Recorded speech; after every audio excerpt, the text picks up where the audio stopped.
A Bíblia diz: o meu povo padece por falta de conhecimento.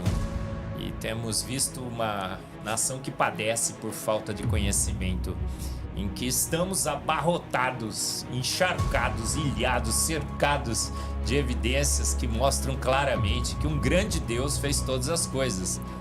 E as fez pelo poder único e exclusivo da sua palavra. A Bíblia diz que um pouco abaixo dos anjos ele nos fez, de honra, majestade ele nos coroou. Hugo e todos que nos ouvem, é um privilégio imenso estar aqui, principalmente inaugurando mais uma escola confessional no Brasil. Estamos fazendo uma revolução no país e essa revolução se dá através do bom ensino, ensinar o que é correto. A Bíblia diz: o meu povo padece por falta de conhecimento. E temos visto uma nação que padece por falta de conhecimento. Uma escola que virou igreja. E estamos doutrinando nossos filhos naquela história totalmente equivocada de que eles seriam amebas evoluídas, mero produtos de um acaso, que o destino final deles seria a aniquilação no universo congelado, exaurido. Olha que absurdo. Mas não, a história é totalmente contrária. Os dados são contrários. A gente está num período da ciência em que estamos abarrotados, encharcados, ilhados, cercados de evidências que mostram claramente que um grande Deus fez todas as coisas. E as fez pelo poder único e exclusivo da sua palavra. Sem ele, nada do que foi feito se fez. E essa história será contada aqui, olha, na Grace Christian School em Recife, gente. Essa aqui, ó, Grace Christian School. Privilégio imenso, já estive aqui em inaugurações de outras escolas confessionais no Recife, hein? Em Recife.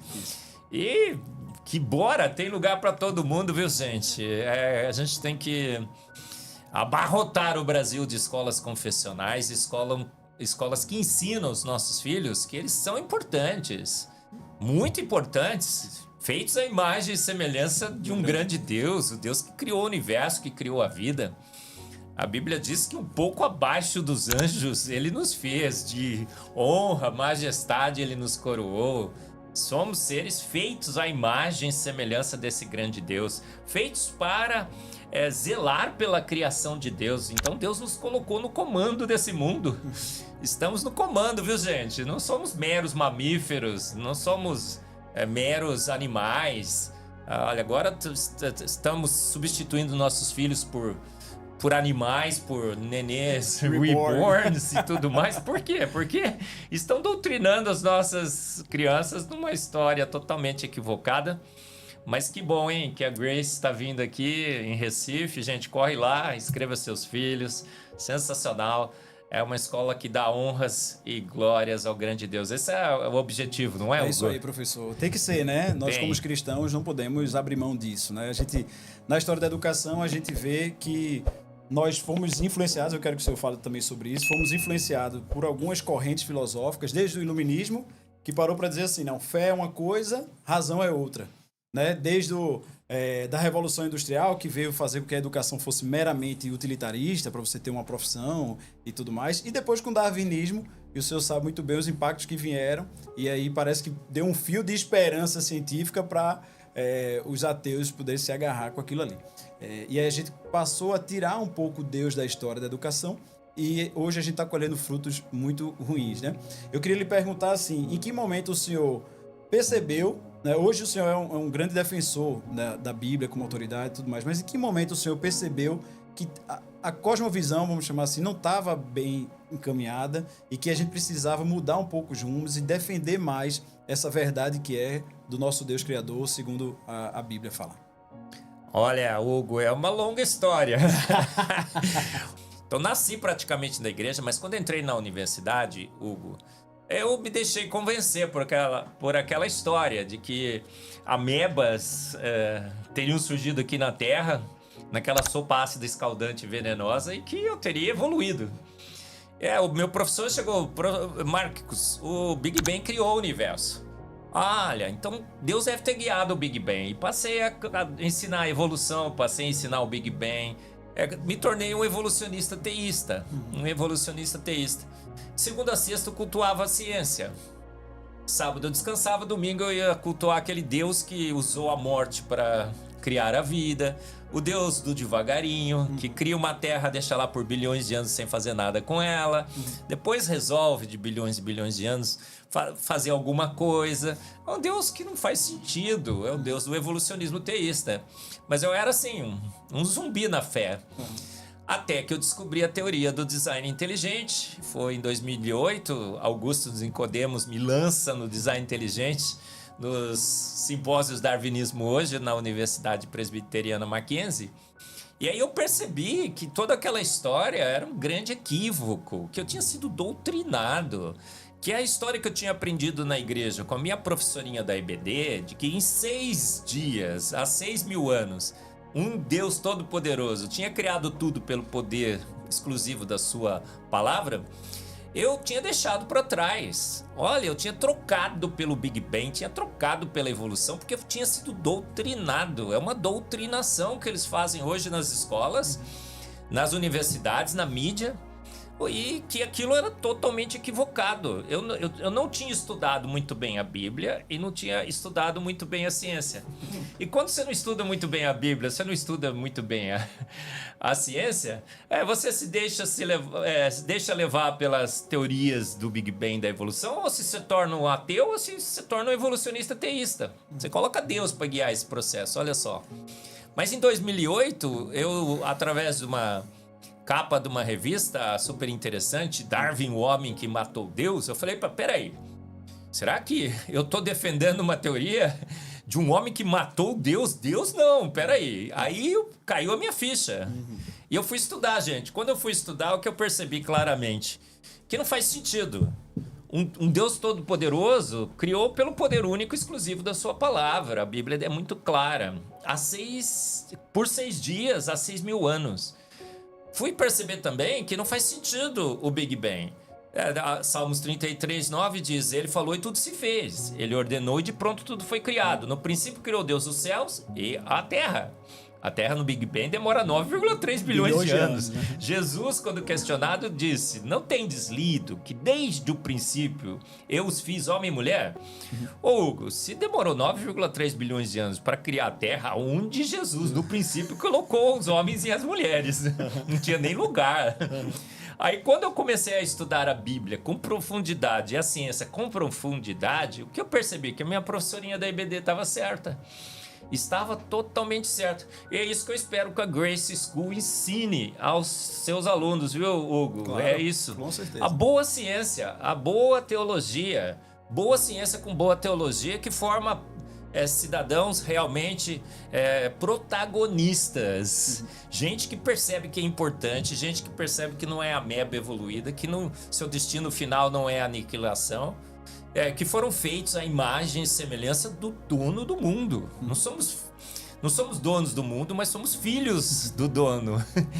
E que Deus nos colocou na terra para ser sal, ser luz. É isso que tenho certeza que a Grace fará. Formará alunos que serão sal, serão luz no mundo.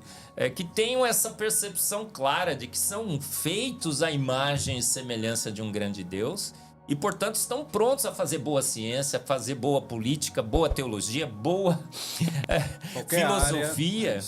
E que ganhem os principais prêmios, como 90% dos ganhadores de prêmio Nobel, ou Nobel, como você preferir, homens e mulheres que criam, que creem, que continuarão crendo em Deus. Você mencionou a minha filha... Uma mulher que crê em Deus, do design inteligente, é a cientista brasileira mais premiada da história da ciência. Um herege aqui, um pseudocientista, um negacionista. Não é a Academia Brasileira de Ciência, que precisa ser cortado os seus recursos, que precisa ser excluído da academia. É um dos cientistas mais produtivos da história do Brasil. Pode. Eu sou apenas um rapaz latino-americano, sem parentes importantes, sem dinheiro no banco. vindo da zona de transição, porque Campinas não é interior.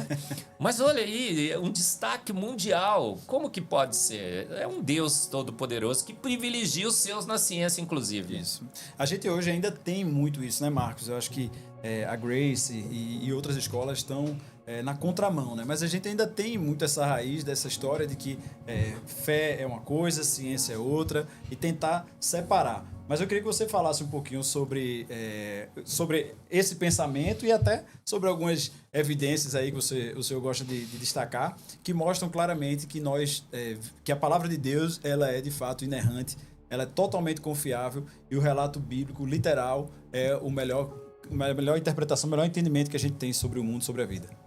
Claro, Hugo, olha, o que a gente vê por aí? Tem gente que acha que a ciência está nesse cantinho aqui e a fé, a religião está nesse outro. Totalmente equivocada essa impressão. Os dois ministérios estão muito sobrepostos. Ideias têm consequências. E cientista tem opinião, tem gosto, tem preferência, tem cosmovisão. Então, a cosmovisão do cientista dirige, inclusive, o seu trabalho. Muitas vezes o dado é o mesmo, mas a nossa cosmovisão nos faz ver daquele dado coisas totalmente diferentes. Então, o cientista que tem a cosmovisão naturalista, pega um desenho desse aqui, né? Que é maravilhoso, ó, os dois peixinhos aqui, gente, ó. Hugo, o artista lá, aqui na... Porto de Galinhas. Porto de Galinhas. Gente, ele olha isso aqui e fala, olha, foram um vento batendo lá na folhagem, na palmeira, que ao longo de milhões e milhões de anos fez esse desenho. Aí o cientista que tem como Deus como a sua referência fala, não, design é inteligente. Obviamente alguém com grande capacidade de fazer foi lá e fez. Então, olha, a ciência não é neutra. Eu digo que neutro nem sabão de coco. Né? Você compra o sabão de coco, lá está escrito neutro, mas você vai medir o pH, não dá 7. Então, todos nós temos uma cosmovisão. A gente usa essa cosmovisão para fazer ciência. E a ciência é influenciada pela nossa cosmovisão. Então, o que é que nós temos que fazer? A gente tem que perceber que aquela verdade científica, muitas vezes, não é uma verdade. É uma posição, um gosto, um desgosto, inclusive. Um dogma, às vezes, né? Um dogma? Olha, a Academia Brasileira de Ciência acaba de lançar um livro que eu estou fazendo agora, a Contra-Propaganda pelo Brasil. A evolução é fato. Hugo, não existe fato em ciência, gente. Não existe fato em ciência. Ciência é uma verdade provisória, são teorias provisórias que estão sendo avaliadas e que a gente sabe que daqui 100, 200 anos, provavelmente todas as nossas teorias já estarão reformadas, substituídas por outras. Agora você vai lá e publica um livro, a evolução é fato, você está doutrinando, você está indo na contramão da ciência. Então não há ideia sem consequência e todo mundo tem que saber que ou uma posição naturalista ou uma posição criacionista vai dirigir a leitura dos dados. Agora, o que o cientista criacionista faz? Ele sabe que tem um Deus para ele prestar contas. Ele tem um direcionamento. Ele sabe que ele precisa ser justo, que ele precisa olhar aqueles dados com imparcialidade. Ele sabe que ele faz ciência para o louvor e glória desse grande Deus. Então, o cientista criacionista pode deixar a sua cosmovisão de lado, pode deixar os seus pressupostos e seus preconceitos de lado e fazer a boa ciência. E os grandes da ciência sempre foram assim. Pasteur, Newton, Boyle, Pascal, Schrödinger, Planck, sempre fizeram ciências para o louvor e glória desse grande Deus. Fizeram ciência com a responsabilidade de serem honestos o suficiente para falar o que os dados estão dizendo. Então a gente tem um cientista cristão. Eu digo que cientista bom é cientista ateu. De jeito nenhum. Não, cientista bom é cientista que crê em Deus, que faz ciência para o louvor e glória desse grande Deus, que tenta ser o mais imparcial possível, porque ele está dando contas a esse grande Deus. Ele tem um patrão, não é? Ele não está livre para colocar a sua cosmovisão. E, portanto, ele faz melhor a ciência. E uma ciência que está sendo corroborada hoje pelos mais recentes descobertas científicas.